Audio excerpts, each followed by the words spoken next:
What up, Long Beach? Welcome back to GazetteSports.com and the Press Telegram. It's Mike, and this cross-country video is brought to you by Naples Rib Company. Visit GazetteSports.com to find out how you can win a free banquet.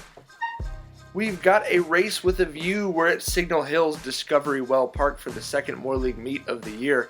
And tell these kids they're going to get enough calf exercise over the next 20 minutes. A lot of jumping around beforehand, but man, is this a punishing hill to run on, and I say that as a reporter. Obviously, these kids are in a little bit better shape than I am. We're going to kick things off with the boys varsity race. Arturo Gonzalez from Wilson won the first league meet. Polly won the team score at the first meet. And I had to sneak my guy Hurtado in the bid one time, making dreams come true. The Attorney General Arturo Gonzalez out in front once again, but a close chase pack on lap one.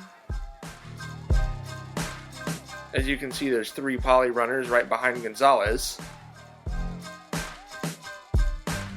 And as we come through the second lap, it's Thomas Fleming from Poly who is on the heels of Gonzalez. This is obviously not what we saw at El Dorado if you watched the first video of the year, where Gonzalez stretched that lead out, pretty much ran the second half of the race by himself. Here he's got a runner in close pursuit. He is going to win it 16-16 as Fleming takes second in 16-19. And then William Frankenfeld's Monster, is going to finish in 16-23. Ronan McMahon Stags, rise of the Ronan Empire there. Caden Elsesser from Wilson. Jack Raymond from Poly, followed by my paisano, Jason Tolentino. And behind him, Nathaniel Cooper. And then this next clip makes me exhausted just watching it. You imagine all that running 3 miles up and down the hill, and then Hank Anderson and Joel Swatchkowski in a foot race in the last 100 meters as Anderson's going to pass him to finish ninth.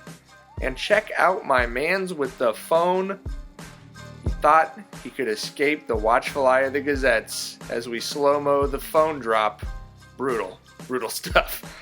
Usain Gonzalez posing with teammates and coaches over there. They're pretty fired up. We move on to the girls varsity race.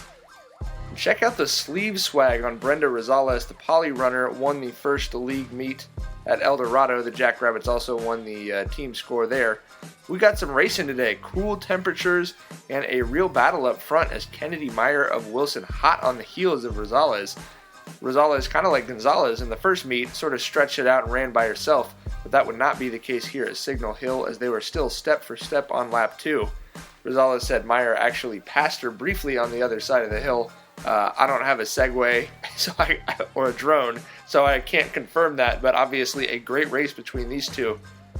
Fiona O'Leary and the rest of that long green line backing up the leaders. Tight pack for the Jackrabbits. They've got CIF hopes, and they are working on bringing that pack closer together. They had just a minute spread among their top 7 runners here, which is exactly what Poly coach Nate Burstall is looking to see. But like Entezaki Nelson, Rosales has something to say about a league record. These two aren't doing much, they're just running faster than any girls have run Signal Hill before. 19:03 for Rosales, 19:12 for Meyer, both league records. Previous record was 19:20, set by Rosales. Pretty impressive to have two go under that. Fiona O'Leary in third, Melissa Tanaka running hard, looking for Sour Patch Kids.